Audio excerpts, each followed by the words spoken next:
यात्राएं किन्होंने नहीं करी? आम मध्यम वर्गीय लोगों ने, जिन्होंने कहा मेरी मिट्टी मेरा खेत, में तो यहीं लठगाड़ूंगा। तो तुम लठगाड़े ही रह गए।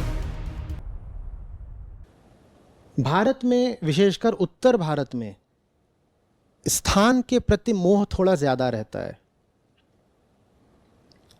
आप अगर इमिग्रेशन डेटा देखेंगे तो उसमें पाएंगे कि भारत में अधिकतर दक्षिण भारत से ही लोग हैं जो विदेशों में जाकर बसते हैं, और विदेशों से जो रेमिटेंस भी आती है वो अधिकतर दक्षिण भारत में ही आती है। उत्तर भारत में पंजाब है बस अकेला जहाँ से बाहर लोग जाते हैं ज़्यादा, अन्यथा दक्षिण भारत से ही। तो उत्तर में स्थानीय मोह कुछ ज़्यादा रहा है। मिट्टी की बात की, मिट्टी में कुछ खास है, मिट्टी में कुछ खास है, उसकी कोई आवश्यकता नहीं है। और मैं समझता हूँ ये जो स्थानीयता है इसने नुकसान भी बहुत पहुंचाया है, क्योंकि जब तक आप एक जगह को छोड़ोगे नहीं, उस जगह के साथ जो मन बना है वो मन भी नहीं छूटेगा। हम परेशान रहते हैं ना कई बार, और हम सोचते हैं मन की समस्या है। वो समस्या मन की नहीं होती, वो बहुधा जगह की होती है। अच्छा, एक प्रयोग करते हैं अभी छोटा सा। ये क्षण अभी आप कैसा अनुभव कर रहे हैं देखिएगा, हाँ, और दुनिया कैसी लग रही है। कुछ बत्तियां बुझा दीजिए, कुछ जला दीजिए, कुछ अलग कर दीजिए, थोड़ा सा भी करिए। मेरे ऊपर ये 2 आ रही, इनमें से एक बंद हो सकती है। ऐसा मत बंद करना कि फिर जले ही नहीं। हाँ, कर दो।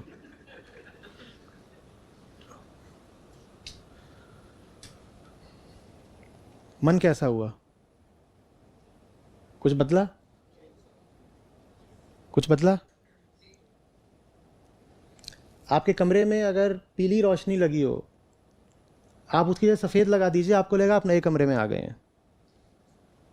और ये तब हुआ है जब आपने कुछ भी नहीं बदला, सिर्फ जरा सी रोशनी बदल दी है, सिर्फ रोशनी बदल दी है। बहुत सारी हमारी मानसिक समस्याएं वास्तव में उस जगह की समस्याएं हैं जहां हम फंसे हुए हैं।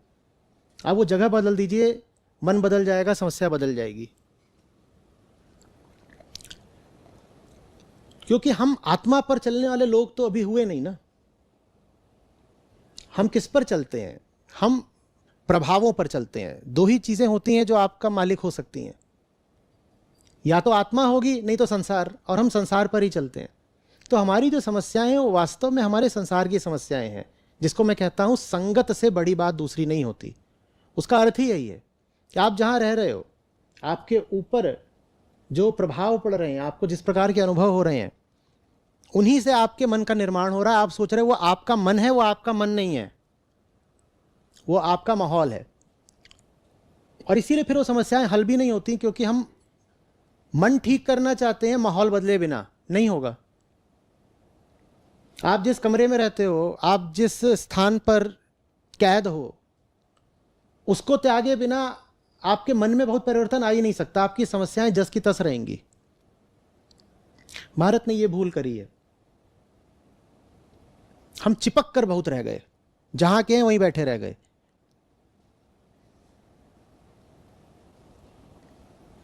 हम बाहर निकले ही नहीं।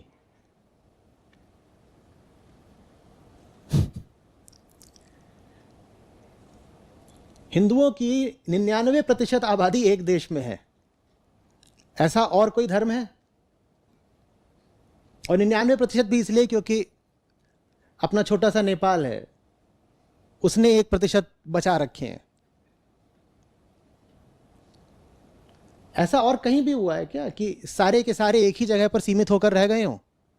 वो फैले। और भारतीयों ने क्या किया?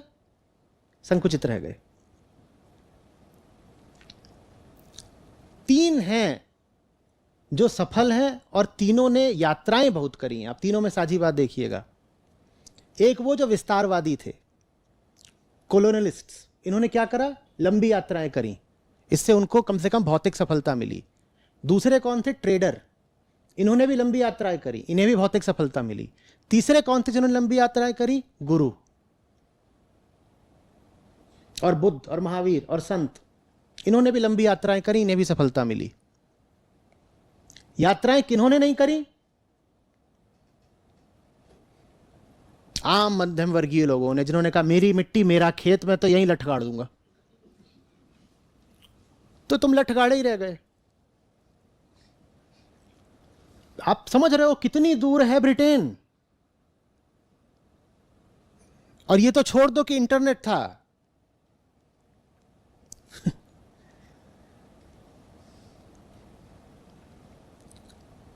पेट्रोल इंजन, डीजल इंजन भी नहीं थे। वो वहां से उठ करके आ गए। चंद द्वीप हैं वो छोटे से, भारत के कुछ जिलों को मिला दो, बड़े जिलों को, तो ब्रिटेन बन जाएगा। उत्तर प्रदेश की तिहाई आबादी, उससे भी कम। और वो यहां आ गए और 200 साल तक कब्जा करे रहे, सिर्फ इसलिए क्योंकि वो यात्रा करने को तैयार थे, वो हटने को तैयार थे। और शासक बनने से पहले वो सफल व्यापारी थे, उनका व्यापार भी सारा यही था, यात्रा पर आधारित।